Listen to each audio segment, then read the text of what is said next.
മലയാള മനോരമയുടെ ഹോർത്തൂസ് വേദിയിൽ എത്തിയ ശശി തരൂർ മാധ്യമങ്ങൾക്ക് മുൻപിൽ നടത്തിയ പ്രസ്താവനകളാണ് ഇപ്പോൾ ശ്രദ്ധേയമാകുന്നത്. പ്രധാനമായും അദ്ദേഹം രണ്ട് കാര്യങ്ങളാണ് പറയുന്നത്. ഒന്ന്, PM ശ്രീ പദ്ധതി കേരളം നടപ്പിലാക്കണം. നമ്മൾ നികുതി അടയ്ക്കുന്ന പണം എന്തിനു നഷ്ടമാക്കണം എന്നായിരുന്നു അദ്ദേഹത്തിന്റെ നിലപാട്. പക്ഷേ ഇതിനു വേണ്ടി മോദിയുടെയും അമിത്ഷായുടെയും കാല് പിടിക്കേണ്ട സാഹചര്യമുണ്ടോ എന്ന് ചോദിച്ചപ്പോൾ അതിനെക്കുറിച്ച് ഞാൻ കൂടുതലൊന്നും പഠിച്ചിട്ടില്ല എന്നായിരുന്നു മറുപടി. ഇതിനുശേഷം അദ്ദേഹം മറ്റൊരു കാര്യം കൂടെ വ്യക്തമാക്കി. കേരളത്തിൽ UDF മാത്രമാണ് ഒരു മുഖ്യമന്ത്രി മുഖം ഇല്ലാത്തത്. മറ്റെല്ലാ പാർട്ടികൾക്കും വിജയിച്ചാൽ ആരാണ് ഭരിക്കാൻ പോകുന്നത് എന്നറിയാം. എന്നാൽ കേരളത്തിൽ UDF സ്ഥിതി അങ്ങനെയല്ല എന്ന് പറയുന്നതിലൂടെ തന്നെ വേണമെങ്കിൽ ചൂണ്ടിക്കാണിച്ചോളൂ, ഞാൻ ഇവിടെ തന്നെ ഉണ്ട് എന്നാണ് ശശി തരൂർ പറഞ്ഞു വെക്കുന്നത്. രാഹുൽ മാങ്കൂട്ടം വിവാദത്തെക്കുറിച്ച് ചോദിച്ചപ്പോൾ അത് നിയമപ്രകാരം ഒരു പരിഹാരം വരട്ടെ, താൻ അതിൽ അഭിപ്രായം പറയാനില്ലെന്നാണ് അദ്ദേഹത്തിന്റെ മറുപടി. ആ രംഗങ്ങൾ ഒന്ന് കണ്ടു നോക്കാം. അതുകൊണ്ട് നമ്മൾ ഈ സംസ്ഥാനം നന്നാക്കാൻ, നമ്മുടെ സ്കൂളുകളെ നന്നാക്കാൻ, ഈ മഴ പെയ്യുമ്പോൾ വെള്ളം ക്ലാസ് റൂമിനകത്ത് കയറ്റാനുള്ള സ്ഥിതിയെ മാറ്റാൻ നമുക്ക് പണം എടുക്കായിരുന്നു എന്ന് എൻ്റെ അഭിപ്രായം. പക്ഷേ കേന്ദ്രം പണം തരാതിരിക്കുന്നതിലൊരു പ്രശ്നത്തെക്കുറിച്ച് ഇതൊരു ഫെഡറൽ സിസ്റ്റമാണല്ലോ. കേന്ദ്രം നമ്മളുടെ അവകാശ പ്രകാരം നമുക്ക് പൂർണ്ണമായി തരണം എന്നൊരു സംശയവുമില്ല. അത് ഓരോരോ കേസിൽ ഓരോരോ സ്ഥിതി എന്താണ്. ഞാൻ 1-2 തവണ നിർമ്മല സീതാരാമനെ കണ്ടിട്ടുണ്ടായിരുന്നു. നമ്മളുടെ കേരള സർക്കാർ ആവശ്യപ്പെട്ടപ്പോൾ MP മാരോടൊന്ന് സഹായിക്കണമെന്ന് പറഞ്ഞപ്പോൾ ഞാൻ നിർമ്മല സീതാരാമനെ കണ്ട് ചോദിച്ചു. അവർ പറയുന്നത് ചില കാര്യത്തിൽ നമ്മുടെ ഫോർ എക്സാമ്പിൾ നമുക്ക് ഒരു അക്കൗണ്ട് കിട്ടിയിട്ടുണ്ടെങ്കിൽ അതിനെ പൂർണ്ണമായി ചിലവാക്കി അതിൻ്റെ സർട്ടിഫിക്കറ്റ്സ് എല്ലാം കൊടുത്ത് ശേഷമേ അടുത്ത ഇൻസ്റ്റാൾമെൻറ്റ് തരുള്ളൂ. അത് തരാൻ അവർ തയ്യാറല്ല എന്നല്ല വിഷയം. ചില കടലാസുകൾ ഈ സർക്കാർ കൊടുത്തിട്ടില്ല എന്നൊരു പരാതി ഉണ്ടായിരുന്നു. അത് കൊടുത്ത ശേഷം കിട്ടണം. എനിക്ക് എല്ലാ ഡീറ്റെയിലും അറിയില്ല. ചില കാര്യങ്ങൾ എല്ലാറ്റിലും ഞാൻ എക്സ്പെർട്ടീസ് പറയുന്നില്ല. എൻ്റെ അഭിപ്രായത്തിൽ നമ്മൾക്ക് അവകാശമുള്ളത് നമുക്ക് കിട്ടണം കേന്ദ്രത്തിൽ നിന്ന്. അതാണ് കാരണം. അവസാനം നമ്മളെല്ലാവരും ഭാരതീയ പൗരന്മാരാണ്. നമ്മൾ ഭാരതീയ ടാക്സ് കൊടുക്കുന്നുണ്ട്. ആ ടാക്സ് പണമല്ലേ കേന്ദ്ര സർക്കാർ വിതരണം ചെയ്യുന്നത്. അതിന് അവകാശം നമ്മൾ എടുക്കണം.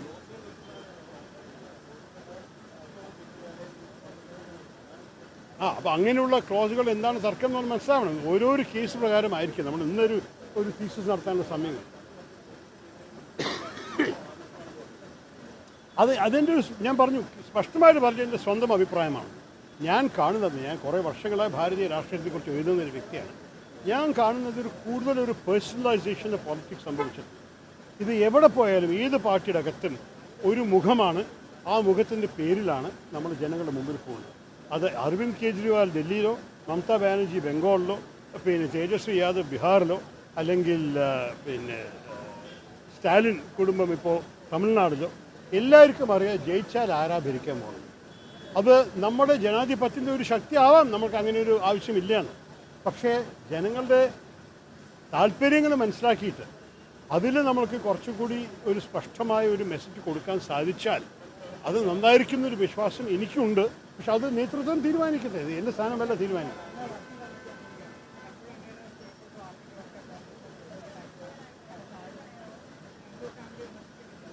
ഇല്ല, ഇപ്പം ഞാൻ എല്ലാവരും നമ്മുടെ സമൂഹത്തിൽ ഞാൻ വിമർശിച്ചു. എൻ്റെ ആർട്ടിക്കിൾ ആരും വായിച്ചിട്ട് അതാ പ്രശ്നം.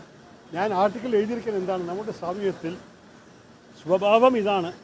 ഒരു പ്രൊഫഷൻ പ്രാക്ടീസ് ചെയ്യുന്ന ഒരു കുടുംബത്തിനകത്ത് ആ പ്രൊഫഷൻ തന്നെ നേരിട്ട് പോകുന്നു. ഒരു ആക്ടറിൻ്റെ മകൻ ആക്ടറാവുന്നു, ക്രിക്കറ്ററിൻ്റെ മകൻ ക്രിക്കറ്ററാവുന്നു, ഡെൻറ്റിസ്റ്റിൻ്റെ മകൻ ഡെൻറ്റിസ്റ്റ് ആവുന്നു.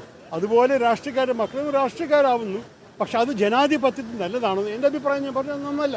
കാരണം ജനാധിപത്യത്തിൽ നമുക്ക് ജനങ്ങളുടെ പ്രതിനിധിത്വം കൊടുക്കാൻ ഒരു കുടുംബത്തിന് അവസാനത്തിൽ അവർക്ക് അവകാശത്തിൽ തന്നെ ഇരുന്നാൽ അവർക്കൊരു ദൂരം വരും ജനങ്ങളുടെ.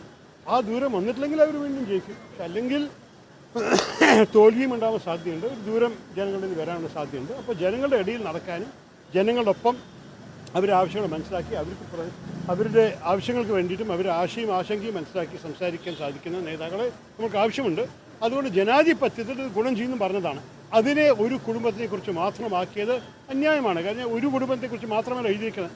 ആ പേരുകൾ മാത്രം നോക്കിയാൽ തന്നെ 10-20 കുടുംബത്തിന് പേര് വെച്ചിട്ടുണ്ട്. ഞാൻ ഠാക്കറെ ബോംബെ മുതൽ യാദവ് UP വരെ എല്ലാവരും പേര് വെച്ചിട്ടുണ്ട്.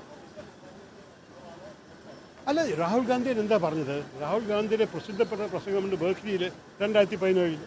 ഈ ഡൈനസ്റ്റി സിസ്റ്റം മോശമാണ് നമ്മുടെ ജനാധിപത്യത്തിലെന്ന്. അപ്പോൾ അദ്ദേഹം തന്നെ ചൂണ്ടിക്കാണിച്ച കാര്യം ഞാൻ എന്തെങ്കിലും തർക്കിക്കണം?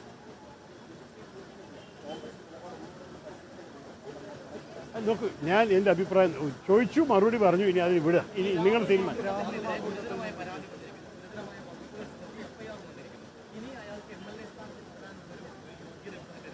അല്ല, ഞാനൊരു കാര്യം പറയട്ടെ.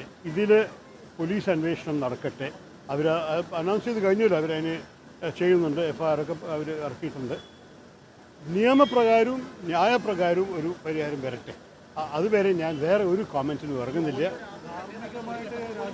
അല്ല, ഞാനിപ്പോൾ ഇറങ്ങുന്നില്ല ഈ കാര്യത്തിൽ.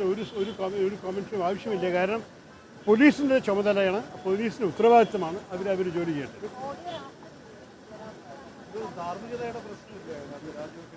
അല്ല, നോക്കൂ, ചിലപ്പോൾ നമ്മുടെ രാഷ്ട്രീയത്തിൽ ഒരു ആരോപണം വന്നാൽ ചിലവർ ആരോപണത്തിനെ ഒഴിവാക്കുന്നവരെ പിന്നെ തുടരും, ചിലവർ രാജിവെക്കും.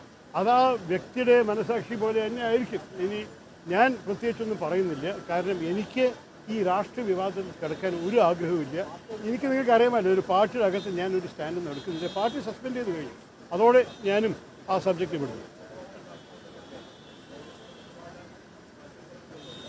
ഞാൻ ഒരു രാഷ്ട്രീയ ജോലി ചെയ്യാൻ എനിക്കൊരു താല്പര്യക്കുറവില്ല. ഞാനൊരു MP അല്ലേ, ആ ജോലി ചെയ്യട്ടെ.